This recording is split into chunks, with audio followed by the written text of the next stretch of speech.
কৃত্রিম বুদ্ধিমত্তা কি আমাদের সব কাজ কেড়ে নিচ্ছে, নাকি প্রযুক্তির এমন অভিনব ব্যবহার আমাদের জন্য নতুন সব কাজের সুযোগ তৈরি করছে?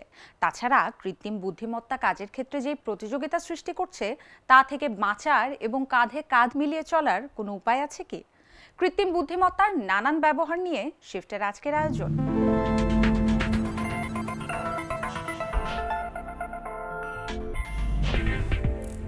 কেনিয়ার রাজধানী নাইরোবির টনি ইলিয়াসকে বলা হয় ঘোস্ট রাইটার। সারা বিশ্বের শিক্ষার্থীদের জন্য লেখালেখি করেন তিনি। এখন পর্যন্ত এমন ৭০০টি নিবন্ধ লিখেছেন। আর এভাবেই জীবিকা উপার্জন করতেন টনি ইলিয়াস। কিন্তু তারপরে এসেছে কৃত্রিম বুদ্ধিমত্তা এবং চ্যাটজিপিটি।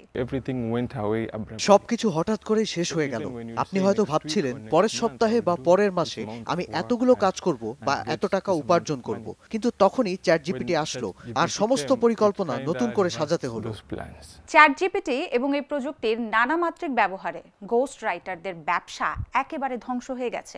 অবশ্য টনির অনেক সহকর্মী যখন ভাবছেন যে তাদের কর্মজীবনের শেষ হয়ে আসছে, টনি তখন নতুন সুযোগ দেখতে পাচ্ছেন। এআই আমাদের চোখ খুলে দিয়েছে। আজকে আপনি যে কাজ করে জীবিকা উপার্জন করেন তা করে বেশ মজা পাচ্ছেন, কিন্তু আগামীকাল কি হবে আপনি তা জানেন না। তাই আপনাকে হতে হবে বহুমুখী দক্ষতার অধিকারী, যেন আপনি বুঝতে পারেন এটা শুধু এই কাজ করতে পারে, এর ক্ষমতা এই পর্যন্তই, এবং আপনি মানুষ হিসেবে এর চেয়ে আরো অনেক বেশি কিছু করতে পারেন।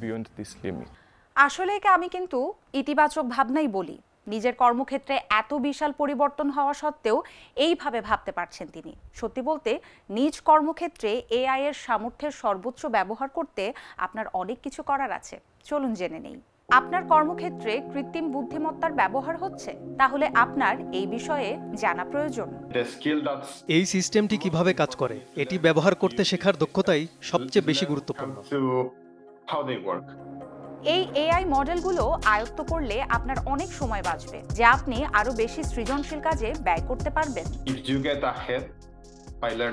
কৃত্রিম বুদ্ধিমত্তার সেরা প্রযুক্তিগুলোর ব্যবহার শিখে আপনি এগিয়ে যেতে পারবেন এবং এগুলোর কার্যকারিতা অনেক। আপনি খুব ভালো অবস্থানে থাকতে পারবেন। পূর্ব শর্ত হলো প্রোগ্রামিং এর ভাষা শেখা, বিশেষ করে পাইথন, যা কিনা এআই মডেলের ভিত্তি। চ্যাটজিপিটি কোড লিখতে পারে, কিন্তু কোডটি ঠিকভাবে লেখা আছে কিনা তা যাচাই করার দক্ষতা আপনার থাকতে হবে, সেটাই গুরুত্বপূর্ণ। চ্যাটজিপিটি যদি আপনার জন্য একগাদা টেক্সট লিখে দেয়, সেখানেও ভুল থাকে, তথ্যগত ভুল। কোডের ক্ষেত্রেও এমনটি হতে পারে। ক্লাউড আর্কিটেকচার বিষয়ক প্রোগ্রামারদের চাহিদা থাকবে বেশি। তাদের কাজ হলো বাইরের সার্ভারে চালু থাকা এআই কে প্রতিষ্ঠানের বিদ্যমান ব্যবস্থার সাথে সমন্বিত করা। যারা প্রম্পট প্রকৌশলী, তাদের চাহিদাও এখন অনেক বেশি। প্রম্পট হলো কৃত্রিম বুদ্ধিমত্তাকে দেওয়ার নির্দেশনা এবং প্রত্যাশিত ফলাফল পাওয়ার বিষয়টি নিয়েই এক শিল্প। দীর্ঘমেয়াদে অবশ্য এসব কাজের চাহিদা কমতে পারে, কারণ ব্যবহারকারীদের প্রয়োজন বোঝার ক্ষেত্রে কৃত্রিম বুদ্ধিমত্তাগুলো আরো দক্ষ হয়ে উঠছে। এটি প্রায় সব কাজের ধরন পাল্টে দিচ্ছে, কিন্তু এর কিছু খারাপ দিকও রয়েছে। কৃত্রিম বুদ্ধিমত্তা কোনো পরিকল্পনা করতে পারে না, যুক্তি তৈরি করতে পারে না। তাদের স্বাভাবিক বিচার বুদ্ধি নেই। বাস্তব দুনিয়া কিভাবে কাজ করে তা সম্পর্কে তাদের কোনো ধারণা নেই। পদার্থবিদ্যা বা কার্যকারণ সূত্র কি তা তারা জানে না, কারণ এসব জিনিস ডেটা থেকে শেখা যায় না। এ কারণেই কৃত্রিম বুদ্ধিমত্তা ব্যবহার করতে হবে সতর্কতার সাথে। আর তাই কৃত্রিম বুদ্ধিমত্তার ঝুঁকি ও সামাজিক প্রভাব নির্ণয়কারী নীতিবিদের ভূমিকা গুরুত্বপূর্ণ হয়ে উঠতে পারে। কৃত্রিম বুদ্ধিমত্তার এই যুগে ডেটা অ্যানোটেশন প্রক্রিয়া গুরুত্বপূর্ণ হয়ে উঠেছে। এর মানে হলো কোনো ছবি, লেখা, অডিও বা এমন কোনো কিছুতে ঠিক কি আছে তা যতটা সম্ভব সঠিকভাবে বর্ণনা করা। আপনি নিজেও হয়তো এসব করেছেন। সেসব পরীক্ষার কথা নিশ্চয়ই আপনি জানেন, যেখানে আপনাকে বাস, ট্রাফিক লাইট এসবের ছবিতে ক্লিক করতে হয়। এই ধরনের কাজ করে পয়সা উপার্জন করছেন এমন লাখ লাখ ডেটা শ্রমিক রয়েছেন। তারা মূলত বিভিন্ন মাধ্যমে ডেটার এই শ্রেণী বিভাগ করে থাকেন। কৃত্রিম বুদ্ধিমত্তা ব্যবস্থাকে সঠিক সিদ্ধান্ত নিতে শেখানোর ক্ষেত্রে তাদের কাজ অপরিহার্য। কারো কারো কাছে কাজটি বিরক্তিকর হতে পারে, কিন্তু অনেকেই আবার এমন একটি কাজের খোঁজেই আছেন।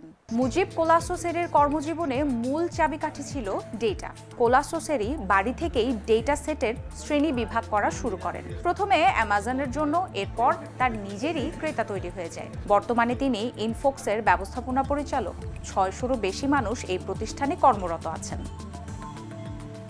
So we are teaching the human intelligence to software machine that is simply called কৃত্রিম বুদ্ধিমত্তা নামে পরিচিত একটি যন্ত্রকে আমরা মানবীয় বুদ্ধিমত্তা শিক্ষা দিচ্ছি। আমরা মেশিন লার্নিংও ব্যবহার করছি, যেমন চালক ছাড়া গাড়ি বা স্বয়ংক্রিয় গাড়ি চালনা। এই যন্ত্রটি বা গাড়িটিকে রাস্তায় চালানো শেখাতে হলে একে শেখাতে হবে কোনটি মানুষ, কোনটি যানবাহন, কোনটি ট্রাফিক। আর তা শেখানোর উপায় হলো জিনিসপত্রকে লেবেল দেওয়া, তাদের ভাষায় বর্ণনা করা। by labeling, annotating objects. হিসাব অনুযায়ী 2027 সাল নাগাদ ডেটা অ্যানোটেশন ও লেবেলিং এর বাজার 33% বাড়বে। ফলে ভারত, কেনিয়া, আর্জেন্টিনা এবং ফিলিপাইন্সের মতো দেশে ডেটার শ্রেণীকরণের কর্মীদের চাহিদাও বাড়তে থাকবে। অনেক ক্ষেত্রেই আউটসোর্সের মাধ্যমে কর্মীদের নিয়োগ দেওয়া হয়, যেখানে ওই মডেল বা অ্যালগরিদমগুলো উৎপাদিত হয় সেখানকার কর্মীরা একই কোম্পানি, প্রতিষ্ঠান বা এক দেশেরও হয় না। দারিদ্র্য, যুদ্ধ কিংবা প্রাকৃতিক দুর্যোগ কবলিত এলাকা থেকে ডেটা কর্মীদের নিয়োগ দেওয়া হয়, জানালেন মিলাগোরস মিশেলি। সাধারণত একজন ডেটা কর্মী হলেন এমন এক ব্যক্তি বেশিরভাগ ক্ষেত্রেই যার হাতে বিকল্প থাকে খুব কম। যে বিকল্পগুলো তার কাছে আছে তার মধ্যে ডেটার কাজ করাই তার জন্য সবচেয়ে ভালো। পুরুষ, নারী এবং বিশেষ চাহিদা সম্পন্ন ব্যক্তিদের সমান সুযোগ নিশ্চিত করার লক্ষ্য ইনফোক্সের। বাবা মারা যাওয়ার পর নিজ পরিবারকে অর্থনৈতিকভাবে সাহায্য করার দায় এসে পড়ে রোশনি এমের কাঁধে। আমার নিজেকে একজন স্বতন্ত্র ব্যক্তি মনে হয়। আমি এখন উপার্জন করছি, আমি এখন আত্মনির্ভরশীল, আমি এখন স্বাধীন। অর্থনৈতিক স্বাধীনতা ভিন্ন একটি ব্যাপার এবং তা আপনি বুঝতে পারবেন নিজস্ব অভিজ্ঞতা দিয়ে। শুরুতে এখানকার কর্মচারীরা গড়ে প্রতি মাসে 250 ইউরোর মতো বেতন পেয়ে থাকেন। সাথে থাকে অসুস্থতা ভাতা বা স্ববেতনে মাতৃত্বকালীন ছুটির মতো সামাজিক সুবিধা। আন্তর্জাতিক প্রযুক্তি প্রতিষ্ঠানগুলোর জন্য ইনফোক্সকে সাব কন্ট্রাক্টে কাজ দেওয়া একটি ভালো ব্যবসা। এই কাজের চাহিদা প্রচুর, তাই লোকে বলাবলি করে এই কাজের জন্য বেশি দক্ষতা দরকার নেই, কাজটি সহজ এবং এক কাজই বারবার করতে হয়, বিরক্তিকর কাজ। কিন্তু বিষয়টি মোটেও এমন নয়। এআই ইন্ডাস্ট্রি এবং সাপ্লাই চেইনের ক্ষেত্রে এসব কর্মী কতটা প্রাসঙ্গিক বা প্রয়োজনীয় তা কোনো সংখ্যা দিয়ে মাপতে পারবেন না। তাদের প্রয়োজনীয়তা আসলে অসীম। এআই এর টুলস এবং অ্যাপস ব্যবহার করতে আমার তো খুব ভালো লাগে, কিন্তু ডেটা কর্মী ছাড়া এগুলো মোটেও এত ভালো কাজ করবে না। এখন প্রশ্ন, এই ধরনের কাজ কতদিন টিকে থাকবে? এআই কি নিজেরাই প্রশিক্ষিত হয়ে উঠবে? সংখ্যার হিসেবে দেখা যায় কৃত্রিম বুদ্ধিমত্তা ব্যবস্থা যতই চমকপ্রদ হবে ততই মানুষের ইনপুট প্রয়োজন হবে এবং ততই আরো বড় পরিসরে এর প্রয়োজনীয়তা বাড়বে। তাই আমার মনে হয় না এই কর্মীরা একটা পর্যায়ে গিয়ে অপ্রাসঙ্গিক হয়ে পড়বেন। এমন অনেক কাজ আছে যা এআই করতে পারে না, যেমন সামাজিক যোগাযোগ মাধ্যমের ফিড থেকে হেট স্পিচ এবং সহিংস ছবি সরানোর কাজ এআই দিয়ে সম্ভব নয়। জটিল এই কাজটি মানুষকেই করতে হয়। তারা প্রতিদিন অসংখ্য কন্টেন্টের মুখোমুখি হয় যা তাদের ওপর মানসিক চাপ পড়ে, কিন্তু এসবের জন্য নেই পর্যাপ্ত মানসিক সেবার ব্যবস্থা। নিজেদের কর্মপরিবেশকে আরও উন্নত করার দাবিতে আফ্রিকার দেশ কেনিয়ার কন্টেন্ট মডারেটরেরা এক হয়েছেন। কেনিয়ার 3 জন সাবেক কন্টেন্ট মডারেটরদের একটি মিটিংয়ে যোগ দেওয়ার সুযোগ হয় আমাদের। তাদের কাজ হলো প্রকাশিত হওয়ার আগে অপ্রীতিকর কন্টেন্ট ছাঁটাই করা। মোফাত ওচিয়েন ছিলেন চ্যাট জিপিটির একজন মডারেটর। রিচার্ড মাহটেনগে চ্যাট জিপিটি এবং ফেসবুকের কন্টেন্ট রিভিউ করতেন। আপনারা আশায় খুবই ভালো লাগছে। আমরা সবাই আজ একই উদ্দেশ্যে এখানে হাজির হয়েছি।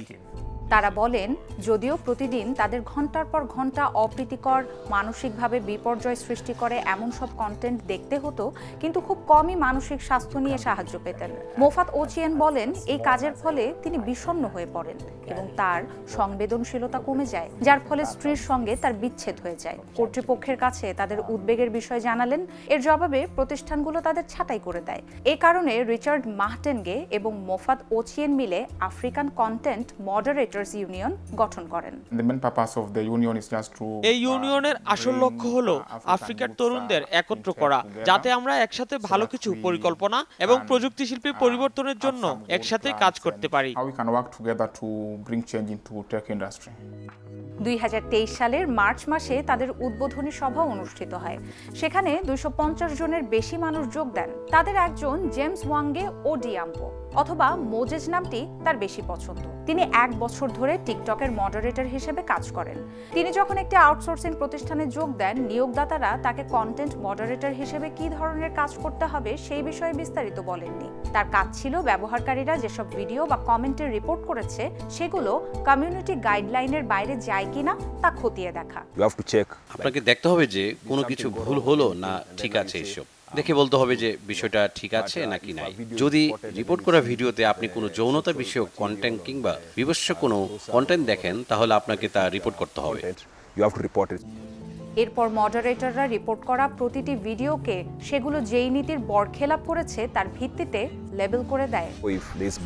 ধরেন যদি ভিডিওতে রক্ত থাকে, তাহলে রক্ত দেখানো হয়েছে কিনা এই মর্মে একটি চেক বক্স আছে, সেটি পূরণ করতে হয়। যদি সেখানে দেখায় কারো মাথা কেটে ফেলা হচ্ছে, তাহলে রক্ত এবং বিকৃত মানব শরীর দেখানোর বক্সে টিক দিতে হবে। তার মানে আপনাকে পুরো ভিডিওটাই দেখে চেক করতে হবে এবং সে অনুযায়ী ভিডিওটি ট্যাগ করতে হবে।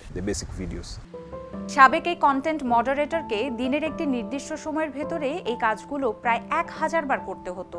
লক্ষ্যমাত্রা পূরণ করতে না পারলে তার বেতন কাটা যেত। 3 মিনিট লম্বা একটি ভিডিওকে 16 সেকেন্ড বা ধরুন 20 সেকেন্ডের কম সময়ের ভেতর শেষ করতে হতো, যেন আপনি নির্ধারিত সময়ের মধ্যে কাজ শেষ করতে পারেন। মোজেজ, রিচার্ড এবং মোফাত একে অপরের সঙ্গ উপভোগ করেন, কারণ সাবেক কন্টেন্ট মডারেটর হিসেবে তারা নিজেদের অভিজ্ঞতা ভাগ করে নিতে পারেন। এই সংঘের সহযোগিতা নিয়েই আমরা জীবনে প্রতিটি পর্যায়ে সম্ভব শক্তি ও সাহায্য পেতে চাই। যে সকল বড় বড় প্রযুক্তি প্রতিষ্ঠানে তারা কাজ করেছিলেন এবং যেসব আউটসোর্সিং প্রতিষ্ঠান তাদের নিয়োগ দিয়েছিল, তারা সবাই মিলে সেই প্রতিষ্ঠানগুলোর বিরুদ্ধে আইনি পদক্ষেপ নেওয়ার চেষ্টা করছেন।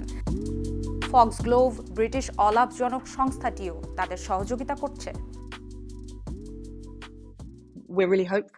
আমরা আশাবাদী যে এইসব মামলার ফলে ফেসবুক নিজেদের কার্যক্রম শুধরে নিতে এবং এই প্ল্যাটফর্মকে ব্যবহারযোগ্য করার জন্য যেসব কর্মীরা কাজ করছেন তাদের সাথে নিরাপদ ও ন্যায্য ব্যবহার করতে বাধ্য হবে। কৃত্রিম বুদ্ধিমত্তার দুনিয়ায় এই অবদান রাখায় রিচার্ড মার্টেনগেকে সম্মানিত করেছে টাইম 100। তাদের 3 জনের প্রত্যাশা, কন্টেন্ট মডারেশন শিল্পে নিরাপদ কর্মপরিবেশের জন্য তাদের লড়াই দেখে তরুণ প্রযুক্তি কর্মীরা অনুপ্রাণিত হবেন। আমার মতে নিরাপদ কর্মপরিবেশ তৈরি করা খুবই গুরুত্বপূর্ণ, বিশেষ করে সেই সব ইন্ডাস্ট্রিতে যেগুলো বিকশিত হচ্ছে, এবং প্রযুক্তি খাতে এমন অনেক নতুন নতুন কাজ তৈরি হচ্ছে যেগুলো শুধু ক্যালিফোর্নিয়ার সিলিকন ভ্যালিতেই সীমাবদ্ধ নয়। ডেটা কর্মী এবং কন্টেন্ট মডারেটররা যেন ভালো পরিবেশে কাজ করতে পারেন, বড় বড় প্রযুক্তি প্রতিষ্ঠানগুলোকেই তা নিশ্চিত করতে হবে। তাদের কাজে যেন সেসব প্রতিষ্ঠান সহ বিশ্বের সকল ব্যবহারকারী উপকৃত হন। এই নিয়ে আপনি কি ভাবছেন জানান আমাদের। আবার দেখা হবে, সে পর্যন্ত ভালো থাকবেন। বিদায়।